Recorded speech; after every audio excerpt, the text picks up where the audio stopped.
Can you turn your microphone on, please? That does help. I would like to call to order this meeting of the Monroe County Blue Ribbon Commission on Climate Resiliency on September 21st, 2023. And our next order of business is the purpose of the Blue Ribbon Commission, which I'm going to turn over. Well, I mean, I can tell you, but I don't have all the right words probably, that our actual purpose at this time is to put together, do we call it a task force? Or Yeah, this is the task force. Yeah. okay, we are the task, put together just a meeting of as many people in the community who would like to come and discuss or hear about climate resiliency. And hopefully at that time, really drill down as to the problems that people see coming up eventually. Does that sound pretty right, Yeah. Peter? Then once we've done that, there'll be a bit of time to collate all of that and everything. And then we'll put together another meeting where we'll discuss actual ways to do something about these problems, and then ultimately end up with a plan. And that once we've made the plan, this committee could continue to kind of oversee the implementation, or we might turn it over to someone in the county. Or, I mean, at that point, there are several ways we could go. Anything to add, Peter? No, I think as this is the first meeting, it might be helpful to go around and have everyone introduce themselves. And we also have Scott joining us on Zoom as well. Oh, okay, great. Well, I'm Lee Jones. I'm County Commissioner.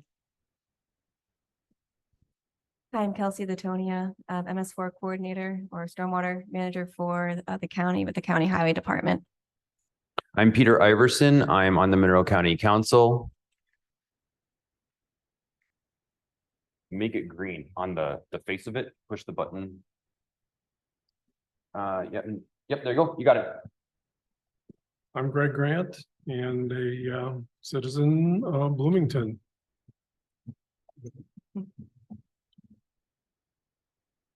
Make it green. You see how mine's glowing The green? right hand button. On the face of the device. Push the buttons until it's green. There you go. Russell Brumman, Monroe County Sheriff's Office. And Scott, you're online. If you could introduce yourself. Scott Smith, Polk Township Trustee. Great. Thanks for joining us.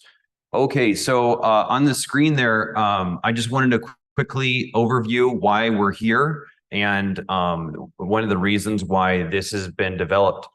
One of as the climate crisis has hit us, one of the things we're really worried about is being resilient in the face of the effects of the climate crisis.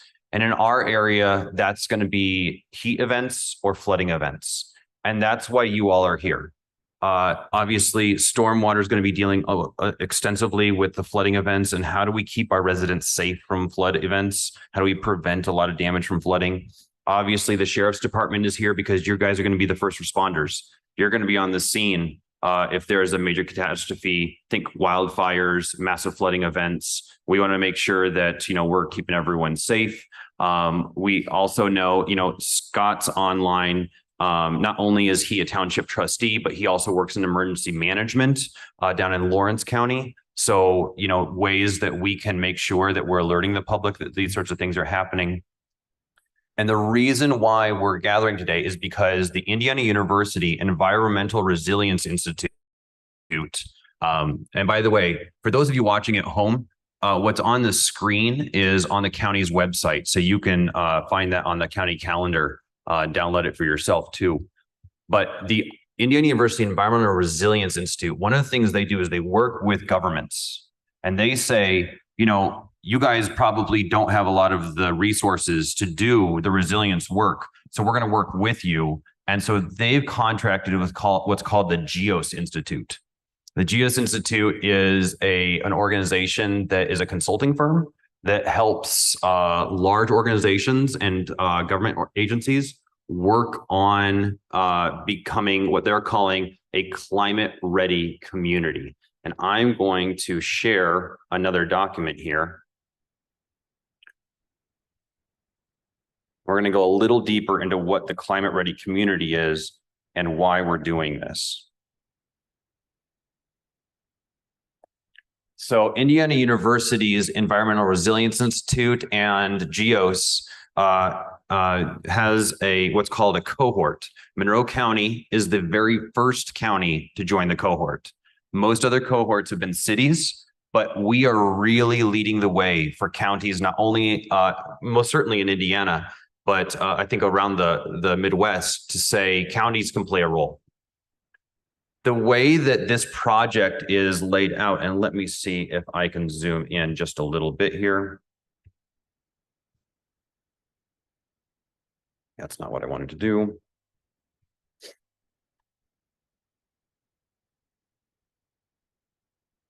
There we go.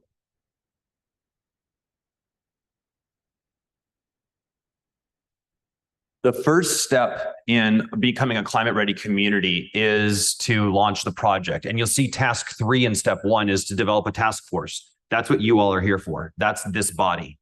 We'll be tasked with stakeholder identification and task force development spreadsheets, making sure that we get invitations out to people to make sure they know what we're doing, and creating those flyers. Now, the good thing is that we don't have to do all that work.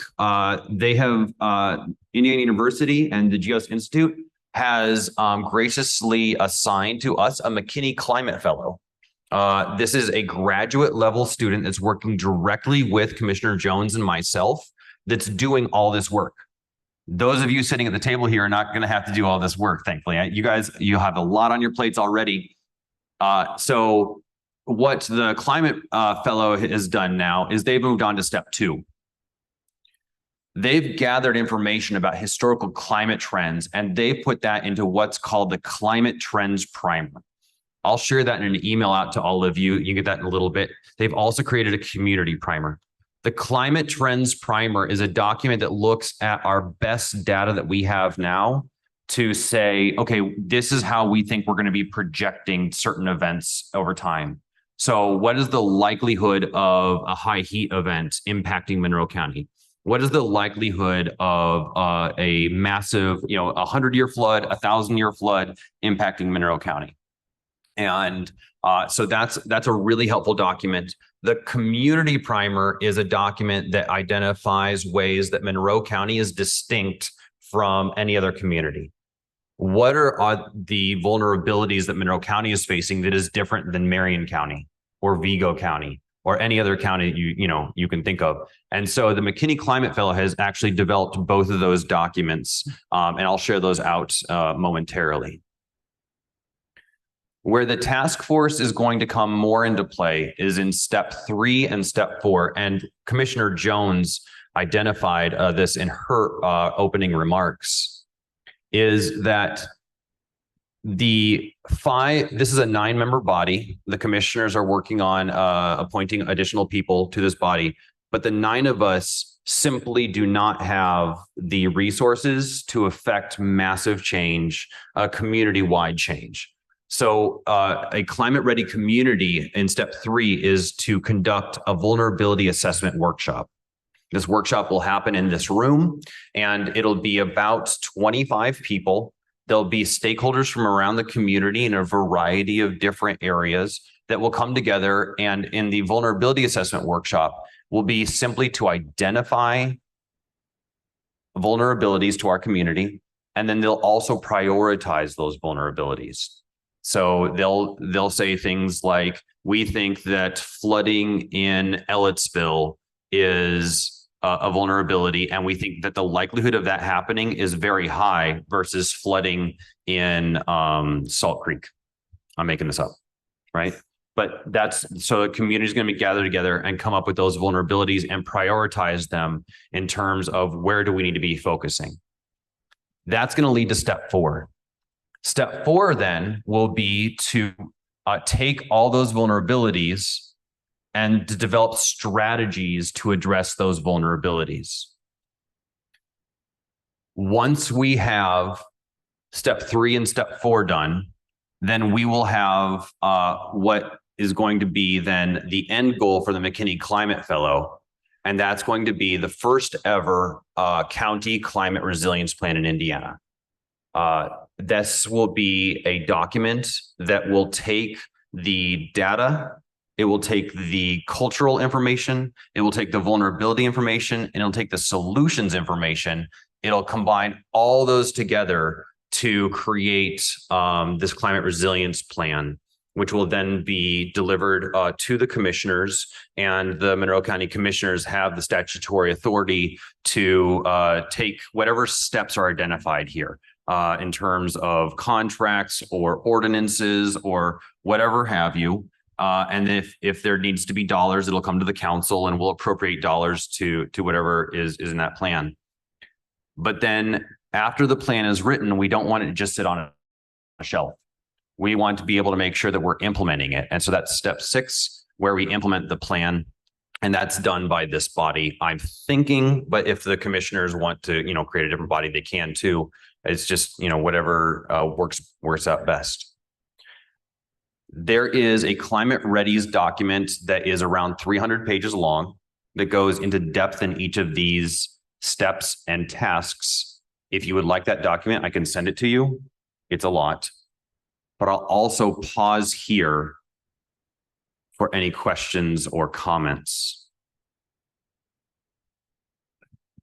Is there already a standard county? Can you? Yes, is there already a standard county that we're looking for our differences to in this model? They already have a model or a basic checklist, if you will. That's a really interesting question. The way that vulnerability has typically been done is typically done with cities. So right now we're in this unique position where we're comparing ourselves with cities, particularly here in Indiana. So Gary, Bloomington, Fort Wayne, Columbus, those are the cities that are in the cohort with us. They've also been in previous cohorts with the IU Environmental Resilience Institute, and they've really kind of been leading the way in terms of how we're comparing ourselves to others. There's a template there. Yeah, exactly. They've been using That's to right. identify their differences. And in fact, there have been vulnerability workshops. That's step 3 that I was just talking about in all of those cities already, and it's now our turn to do one. Oh, good. And I will say it's really interesting to approach it from a county perspective, because we have an MS4 coordinator at the table. We have the sheriff's department at the table. We have a township trustee at the table. These are not things that cities are going to be dealing with. And so our approach is going to lead to, I think, some really interesting findings that's going to provide distinction.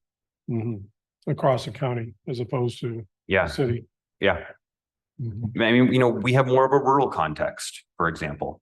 So that's going to be a unique characteristic that we're going to have. So it's going to be interesting. Also, we have 3 lakes, a national wilderness, and state forests. We've got a lot of resources here and assets that we need to be protecting as well. And we need to be thinking about, there's just a lot to think about.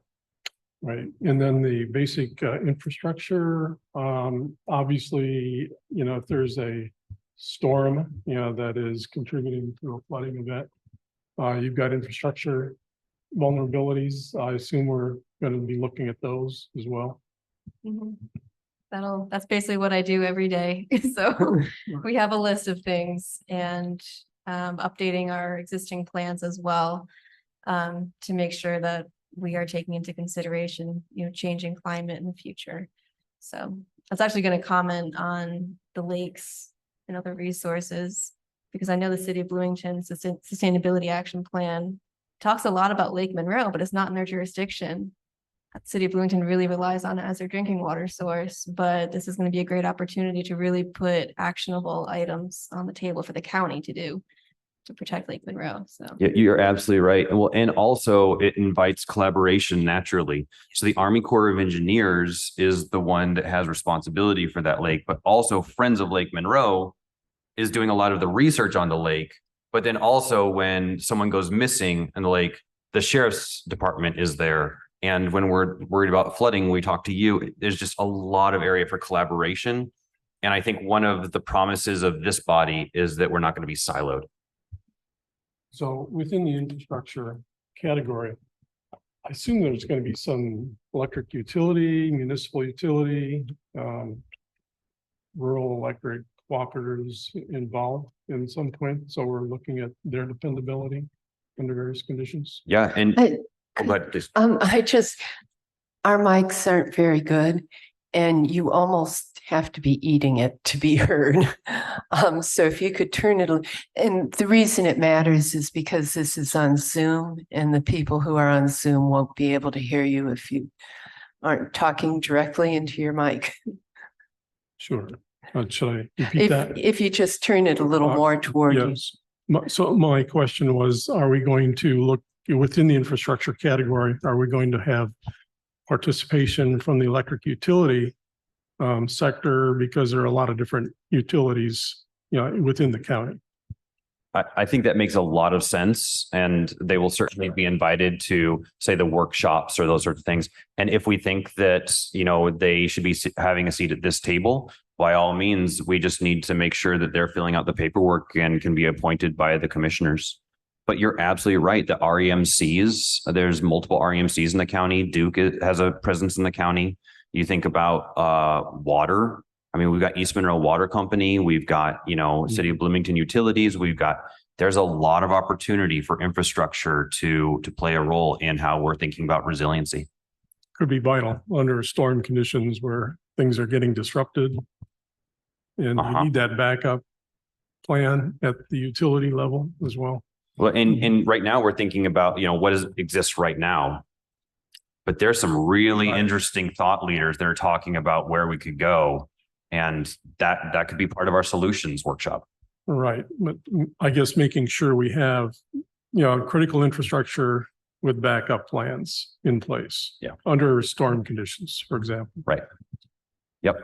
And that's exactly what we need to build into this resilience plan is what do the commissioners need to be doing in terms of ordinances or contracts or, their statutory duty to take steps to address these vulnerabilities? Or where does the council need to step in to appropriate tax dollars to make sure that we're keeping these things, safe? Really, it's the public we're trying to keep safe. It might be easier in some cities from that standpoint because they tend to have one utility. Whereas, we've got multiple utilities, electric utilities anyway. That's right. That's right.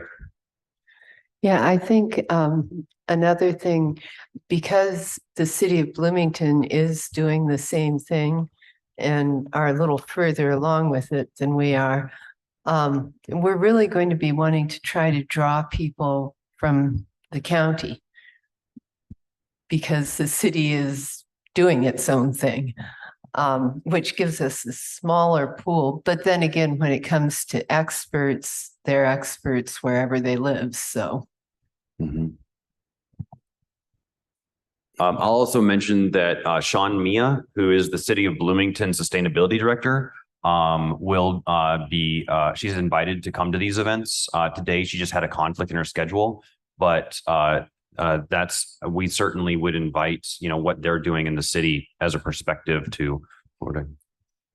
Yeah. So will this work cover the town of Ellettsville? That's a great question. I don't understand why it wouldn't. They're a different stormwater district is why I ask. I'm happy to collaborate with them, but just wondering. Yeah. I think anything outside the city of Bloomington is the kind of the area I was thinking. So that includes, Smithville, Unionville, and Ellettsville in my thinking. However, Ellettsville would pretty much have to adopt the plan. we would not have the authority, or mostly we wouldn't have the authority to tell them what they need to do. In some areas we might, but certainly we could talk with them about different vulnerabilities and different collaborative points that we could work on together. and Ellettsville has some serious vulnerabilities, so they may be very anxious to cooperate. Yeah. Okay. So are there any other questions on, let me share the agenda again, just so that we know where we're at here.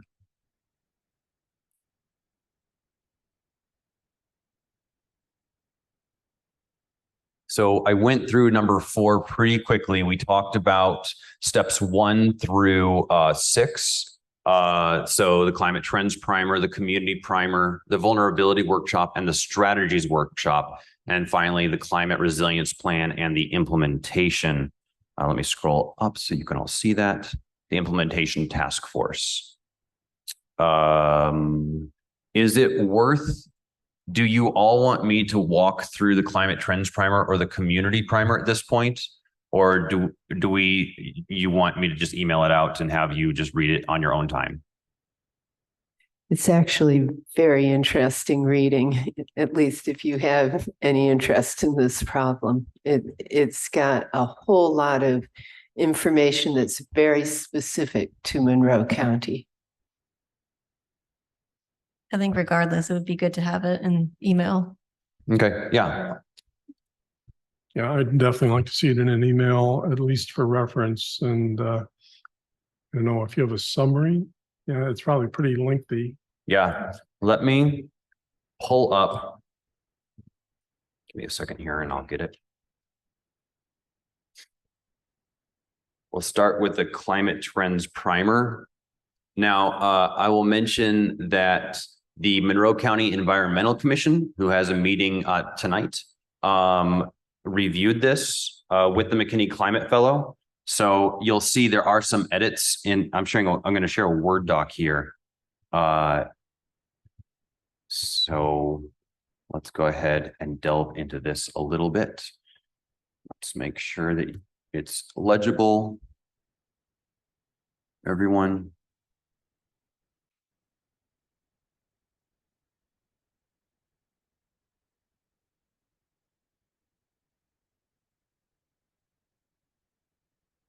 Okay. So, this is an introduction. I'm not going to read this to you. I think we're all pretty familiar with what's happening in terms of climate change.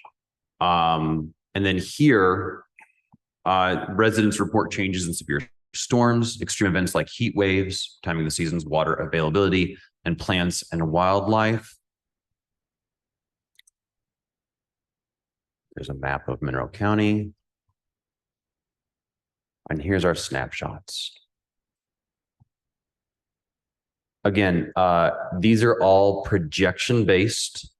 They're based on not only the time frame, which you see in parentheses, but also in terms of emissions. So we see in the first column is the historical trends, 1971 to 1990. Then we have the mid-century projections based upon where we're at now. So no reduction in emissions. Late century projections 2070 to 2099 with no reduction in emissions. And then for comparison purposes, the final column is late century projections with reduced emissions. So if we get our act together, you know, how's that going to work? So you see the average annual temperature historically for Monroe County has been 50, and the average has been 53.5 degrees Fahrenheit. We are projecting that by mid-century, that will go up by anywhere from 3 to 9 degrees. By late century, that will continue to go up by another 5 to 14 degrees. So if we curb our emissions by late century, temperature will still rise, but it won't be as high as that late century projection. Historically, the maximum temperature here has been 96.8 degrees Fahrenheit. You can see the projections there. Average minimum temperature here has been 23 degrees. You can see that it's going to rise. And of course, the arrows give you an indication of the trend. The number of days per year above 90 degrees Fahrenheit historically has been 20, but you can see that's going to change pretty drastically by even the middle of this century. I will note projections are estimates, and you see even in that first column after the historic, that range of 36.4 to 96.3 is a very, very large range. So, take these projections with a grain of salt, but the trend is to increase. There's probably been a significant variability historically, and I'm wondering, the Uh-huh. variability they're projecting, is it similar? Yeah, I would think so. I mean, just think about it's like probably in there. the time that, we've all lived here, the number of days, above 90 degrees, some summers are hotter, some are lower, but on average it's 20. Talking about averages, yeah. Yeah. The number of days per year below freezing has been 23.1. And I think probably not, those number of days below freezing will decrease. So we're going to get warmer. So we'll only have 6 to 19 days below freezing, or 1 to 13 by late century. So no more ski hills here in Monroe County. Annual precipitation, this gets to flooding issues. Historically, we've received an average of 46.8 inches of precipitation per year. And the projections are we're going to pretty much remain the same. There's not going to be an increase or a decrease in terms of the average annual precipitation. I guess one item there is the number of days that the amount of precipitation might exceed 1 inch. I'm wondering, because the projection is that when the rain comes, it's going to come in larger batches. That's right. And that leads to flooding. Yeah, taking that into consideration, how we're designing infrastructure, absolutely. And just dealing with droughts and floods that are more extreme. Then I'm scrolling down to that days per year with precipitation. Those are our wet days, is 186.7 historically. And it could go either way. The variability is pretty high. But that's where the data is telling us. And then for our community's growers, we have our first ever organic gardener or farmer at the table. Certified organic gardener at the table. Historically, we've had 191 growing days, and that's anticipated to go up. But I think Expected to go up, but it won't necessarily, because if the rains concentrate in the spring, it makes planting really difficult. And then long droughts like we're experiencing right now also can cut down the growing season. So just because there are more days in the right temperature range doesn't mean that you necessarily get more days to grow in. Yeah. So the ability to get the fields plowed, can be slowed down by a lot of rain in the spring. A whole lot. And then if there's a serious drought, things aren't really far enough along if they've been planted late to go ahead and ripen. So, where you can, if things are planted early enough, you can maybe get through a drought okay, but if they've been planted late, it's going to be a lot more difficult. So the distribution of the rainfall is really the issue, and those numbers don't really show us that. Yeah. we'll get to it in a second here. Okay. But yeah, I will also mention when you talked about infrastructure earlier, our minds immediately went to electricity, or, you know, water and sewer, but it's also our growers, you know, what about our farmers markets? What about, you know, the local growers who are giving local produce into our grocery stores? Are we going to be shipping in more from Argentina and China? As you know, it's all, you know, we need to be thinking about our food systems too. Mhm. All right. Let's get to some more data. There's a note about uncertainty. Global trends. Let's keep going.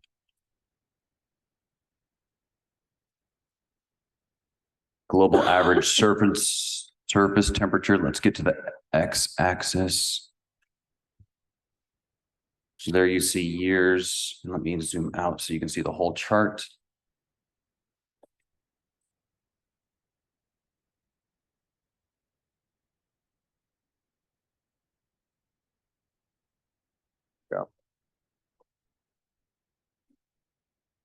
So we see global average surface temperature is just rising and rising and rising and rising. So what's going to be happening here in Mineral County is going to be part of a much larger trend.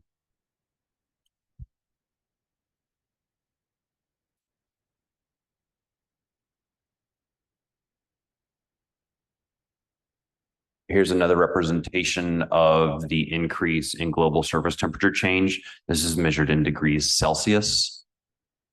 You can see the historical trend line, and then you see the different modeling for RCP 2.6 all the way up to 8.5.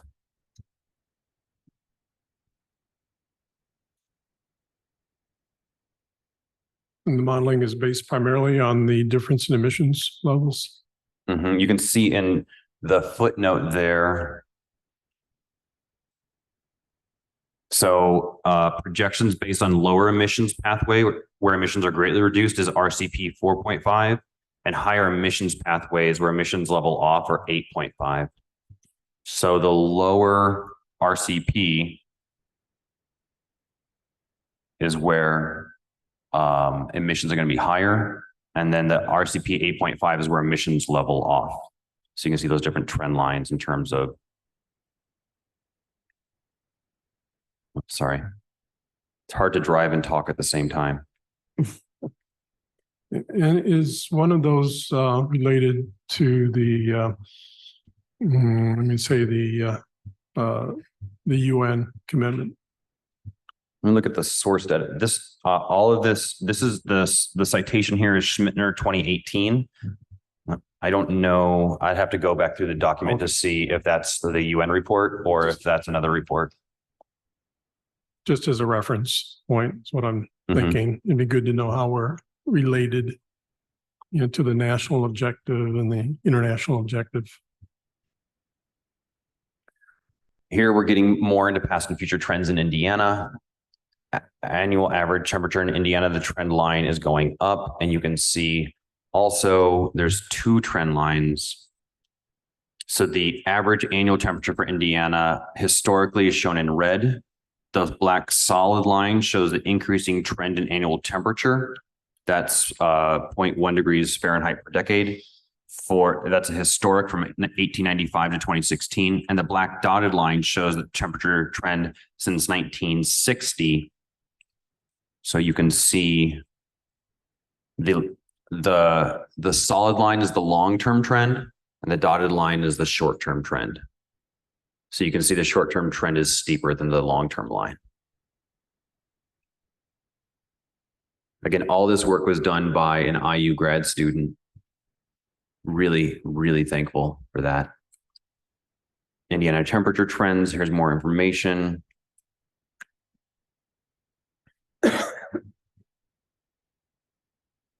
Here we get to extreme heat being measured by the annual number of days where the maximum temperature exceeds 95 degrees Fahrenheit. By the 2020s, you see it's pretty cool. By the 2050s, it's starting to get, you see it's creeping up from the south along the Ohio River. And then by the 2080s, it's getting more and more. That is, by the way, sorry.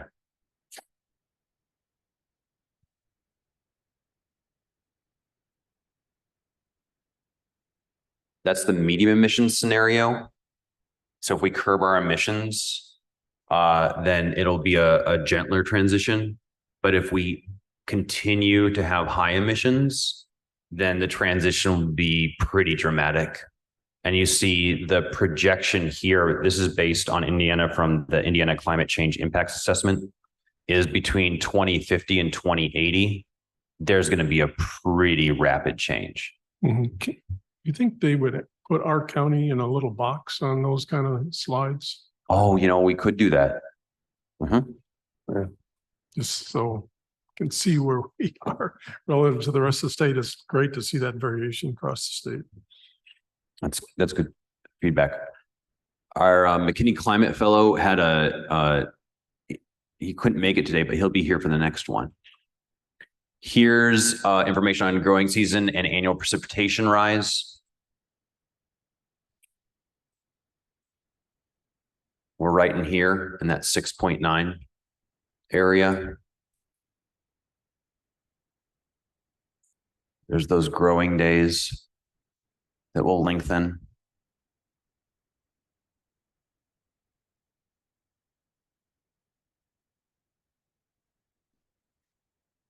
This chart shows the number of days of precipitation events that exceeded the 1900 to 2016 period's 99th percentile for Indiana. So the black line represents the trend line from 1900 to 2016. So you see that the trend line for extreme precipitation is only going up. Are you seeing that in your day-to-day? Yeah, we're updating our ordinance again with new rainfall tables that'll show the new average. So, and the numbers increase. Yeah. How did they define an extreme precipitation event? Like more than 2 inches of rain or something in 24 hours, or what's the basic?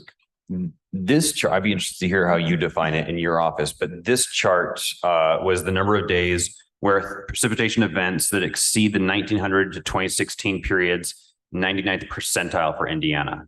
So you take the rain in a year, average that out, whatever the rainfall is, whatever the 99th percentile is for that time frame, that's what's defined as extreme. Considered extreme. Yeah, so the 1% rain event from 1900 to 2016 is an extreme precipitation day, and you can see how it's going up.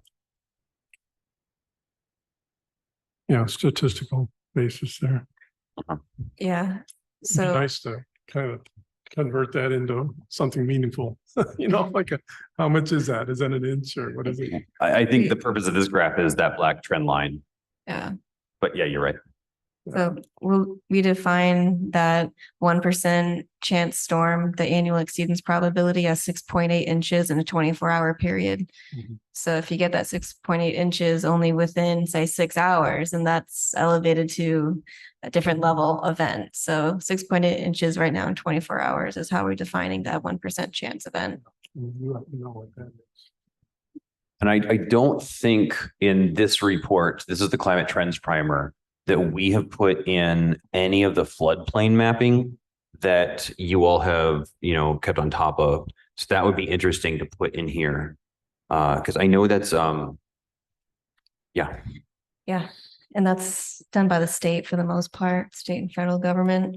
But we have had discussions at Drainage Board with the planning department on, what other areas need to be mapped. So. And I will say too, that as the county is looking at its comprehensive development ordinance, it has definitely changed the way that the planning department is looking at different parcels based upon those flood maps. I think historically we would have put residential in some areas, and now they're saying, well, no, we can't put residential in a floodplain like this. It's probably a good idea, right? Good idea. Should have done that 50 years ago. Right.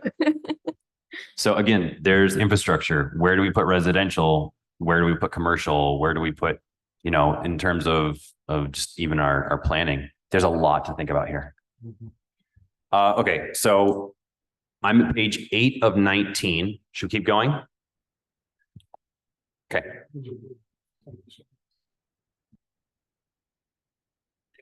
So here's temperature.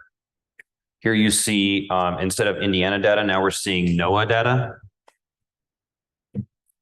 So this is NOAA's Climate at a Glance County Time Series tool.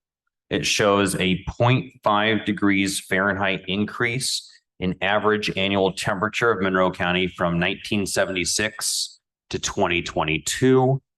Here again, you see that the long-term timeline is relatively flat, but the short-term trend line shows an increase.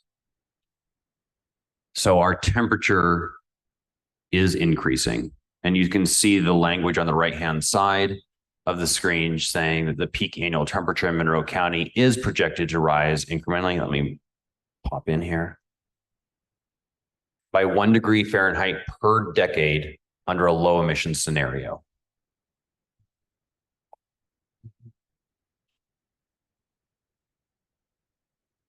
And then it'll increase even higher under a high emission scenario.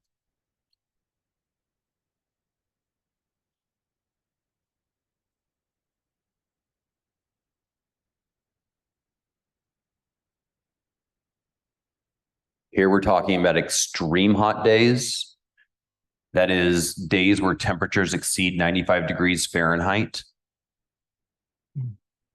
Historically, that's been 3.1 days, but future projections indicate that could rise to 28.2 days by mid-century and 61.6 days by the end of the century. Again, based on different projections, and you can see that in the chart on the right hand. Let me scroll so that you can read the chart.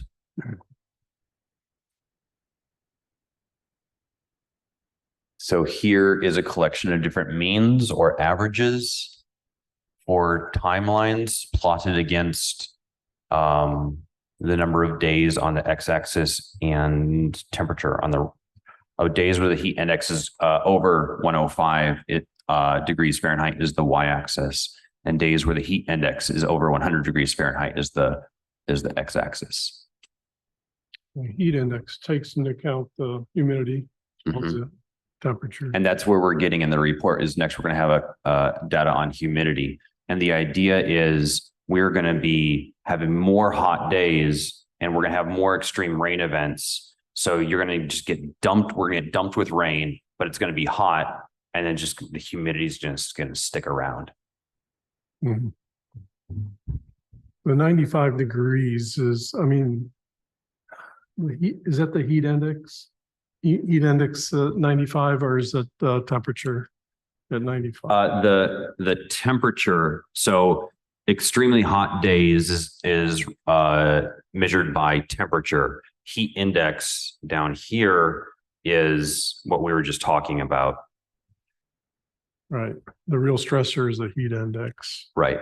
And this is where we get into health concerns. This is where we get into what the sheriff's department's going to get called for. We have the chief of our fire protection district is also on this body. He couldn't make it today. But this is where you're going to see vulnerable individuals like the elderly or the really young start to have heat stroke or other, serious ramifications from this. We just heard a request from the fire protection district that we just gave, what was the ARPA? How many ambulance chassis did we appropriate? Was it 8, I think? It was that many?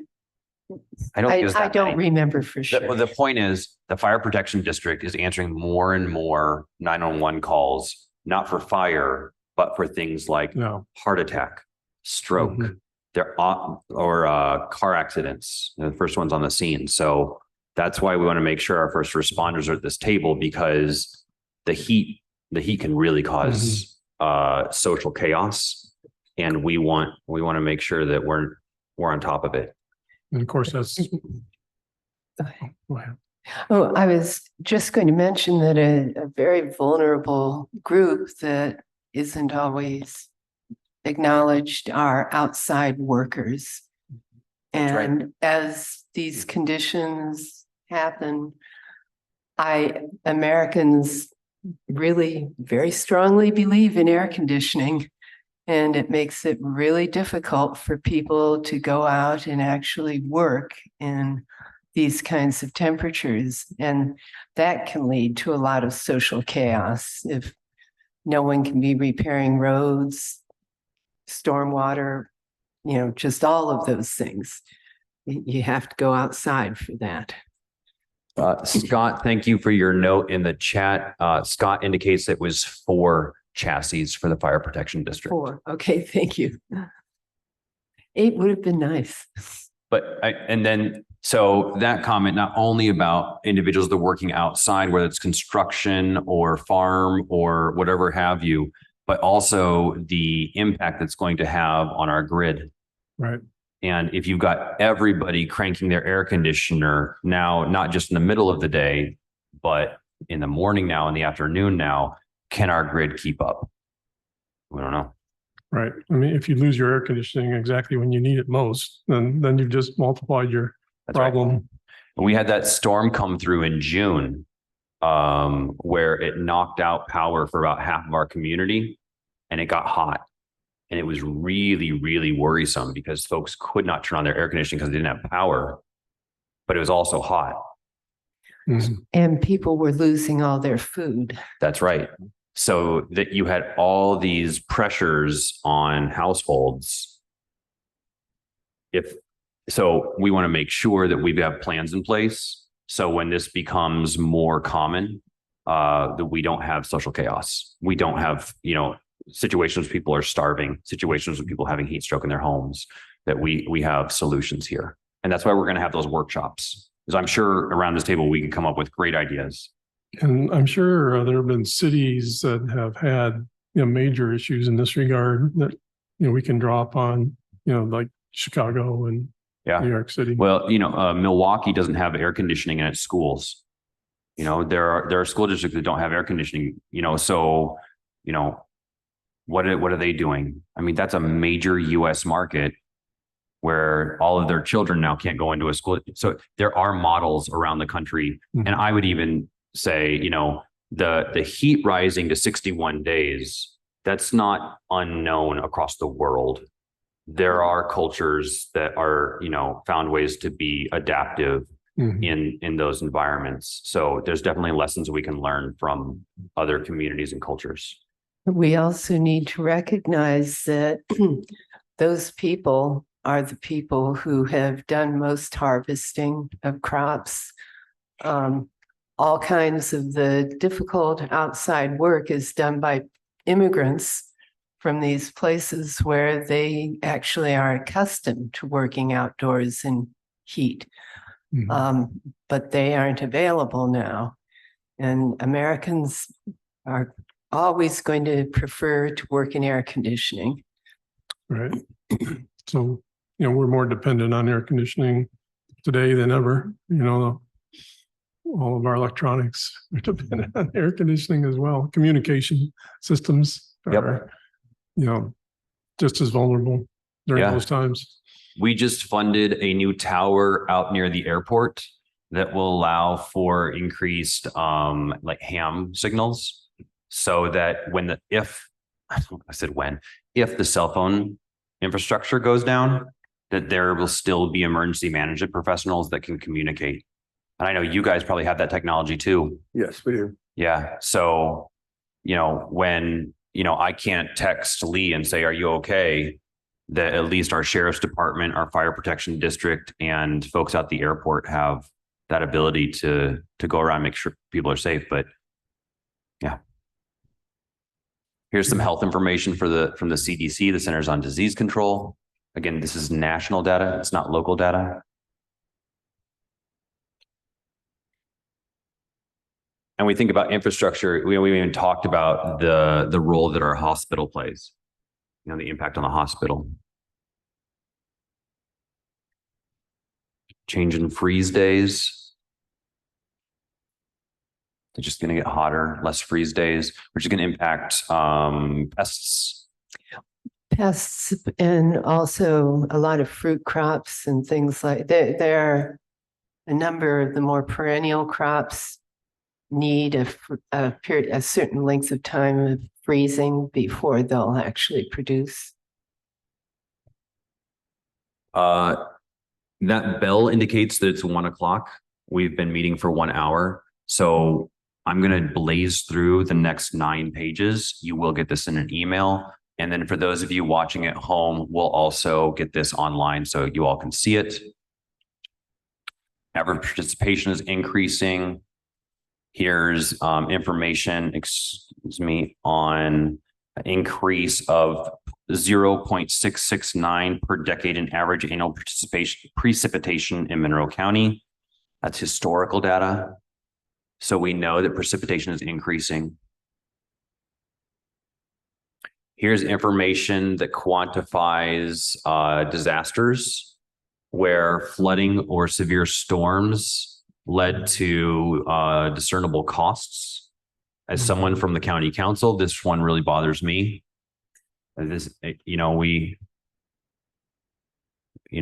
we lose enough, anyway.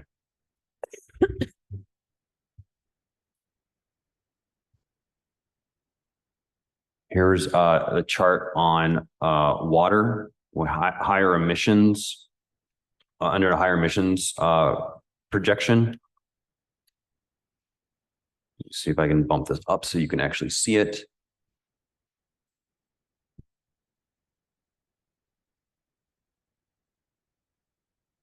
And I believe, because I'm going to look to you, at the bottom of this chart, it talks about the water deficit. That refers to the water that's evaporating back up into the atmosphere. Is that right? Yeah, I was looking at the caption on this to make sure. But yeah, it talks about evapotranspiration. So as Higher it gets hotter, you'll see more water evaporating. And so the higher number for water deficit means that more of the rainwater that falls or precipitation, it's also snow, falls, it is evaporating back up. But in that 2085s category where it's negative 0.6, it means that it's going to fall and it's just going to stay here. And you have more evaporation, right? That PET number next to it. Mm-hmm. That's your potential evapotranspiration. So yeah, the margin is getting slimmer. So we'll have increased precipitation events, but Okay. less of it is evaporating back up into the atmosphere and it's just sitting around. But more of it is evaporating. More of it's evaporating. Yeah, even if we have more precipitation. So that means a decrease in humidity and an increase in just like hot, dry, drought conditions. I think that's getting towards the drought conditions, possibly. Okay. I want to read into this more, but Yeah. I know. I'm putting people on the spot to interpret charts and you've never seen it before. So I apologize, but okay. Here we see some fun charts on precipitation. Oh, I'm sorry.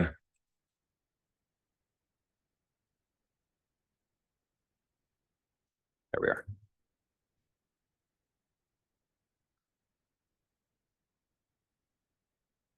These box and tail charts indicate water, spring, and fall precipitation projections under the current emission scenario. And of course, for these, the bold line in the middle of the boxes is the average or the mean.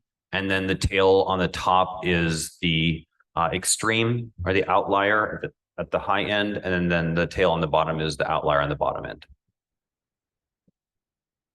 And then you can see the height of the box indicates variability. So the taller the box, the more variability. So you see the historical data is really tight. We know what happened. And then as you get further out the projections, it's less certain. I just say there's more variability.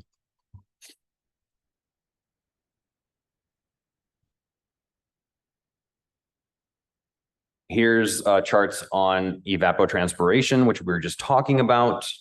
You see the trend line is down.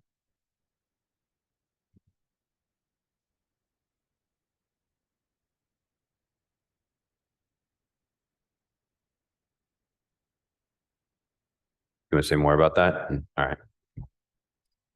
Then here we get into Commissioner Jones's area.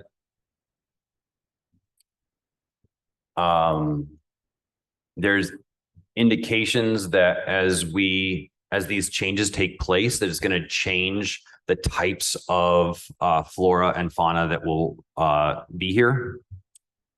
So you can see from 2010 to 2039, we're going to move more towards a cool mixed forest, which before historically, we were in a deciduous forest. So we're going to see more, and I should say an altered forest makeup based on these changes. Yes, and we're kind of working at cross purposes a whole lot in that people are desperately trying to get rid of all invasive plants, but plants are having to move north in order to be able to survive. The conditions in the south aren't what they're adapted to. And wildlife will follow that. If we don't allow plants to move, then eventually it's just going to mess everything up. And here you can see the type of projections of the plants that'll be coming here, at least in terms of the forests. So historically, we've been that deciduous broadleaf, and it looks like we'll be moving more towards evergreen needleleaf, temperate warm mixed, temperate cool mixed, and will still be majority of what we have, but like Lee was saying, you'll start to see other things moving in. And of course, the conifers, the trees with needles are much more fire susceptible. Right. We will see probably increased risk of wildfire.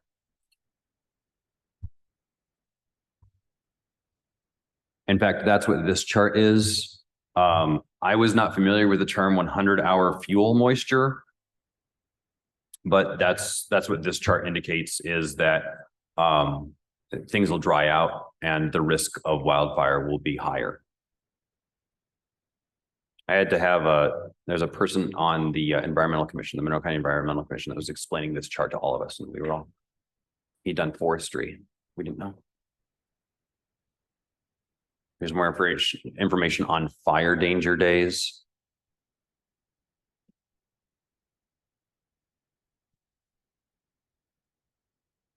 You see it's kind of a mixed bag. It'll increase in the middle scenario, but decrease in the later scenario. Or sorry, I'm not interpreting that correctly. Excuse me. The middle scenario is high fire danger days, and the next is extreme fire danger days. And there's an increase in all three of those categories? Mm-hmm. And these are all based on projections. So, growing season length, increasing bird species, plant species, changing cold hardiness zones. So we were in 6A, and we're thinking that we're going to end up by, mid-century in 7A, and by end of the century in 7B. And about 20 years ago, it was 5. That's right. Yeah. So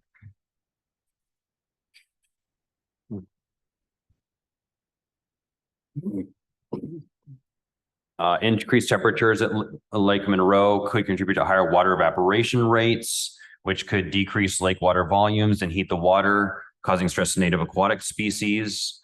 Warmer water holds less oxygen, which can negatively affect fish populations and other aquatic organisms, decreasing biodiversity. It could increase runoff during heavy rainfall or water scarcity during drought conditions. And again, more significant runoff can carry more pollutants. Again, that brings to my mind the algae blooms, and we're thinking about our drinking water infrastructure and how even now there are some times in the summers where Bloomington water tastes a little different, and so that might be coming Even more. Things start dying in the water. Yeah. Right. It's not good for water taste. All right. That's the end of the chart or the end of the report. I will email this out to all of you. Great. It's a lot and more is coming. So the last thing that we need to do, well, actually, let me pause. Are there any other questions or comments? It's like an excellent report. Working with these grad students has really identified how little I know. It's so interesting to work with these students. They're so bright. And the current McKinney Climate Fellow will be probably at this meeting next month. So we'll be able to talk with him in person. We need to schedule the vulnerabilities workshop where we have about 25 people coming into this room, identifying vulnerabilities and prioritizing them. I don't know that we need to sit around this table with calendars and try and find a date together, but I do, at least that's my impression. My suggestion, and I'd be interested to hear your opinion, is that this body gives us permission to talk with county staff to identify an appropriate time on the county calendar when this Oh, yes. room is open. Oh, yeah. And then we'll schedule it based on availability of this room and other public meetings. Yeah, but it would also be nice to know the availability of all of us and people who aren't here. Yeah, so maybe we could get a couple of dates from county staff I and think email it out to everyone. I think Dina is the person you want to talk to. She keeps pretty close track of the calendar. Okay. So it sounds like I will contact Dina, get some dates, email it out to all of you, make sure that it works with your calendars, and then we'll move forward with scheduling that vulnerabilities workshop and getting, I'll work with the McKinney Climate Fellow to make sure that we get invitations out and that's well attended, and we'll move forward in that manner. Sounds good. Okay. Commissioner Jones, I don't have anything else. No, I don't either. I think we can be adjourned. Thank you.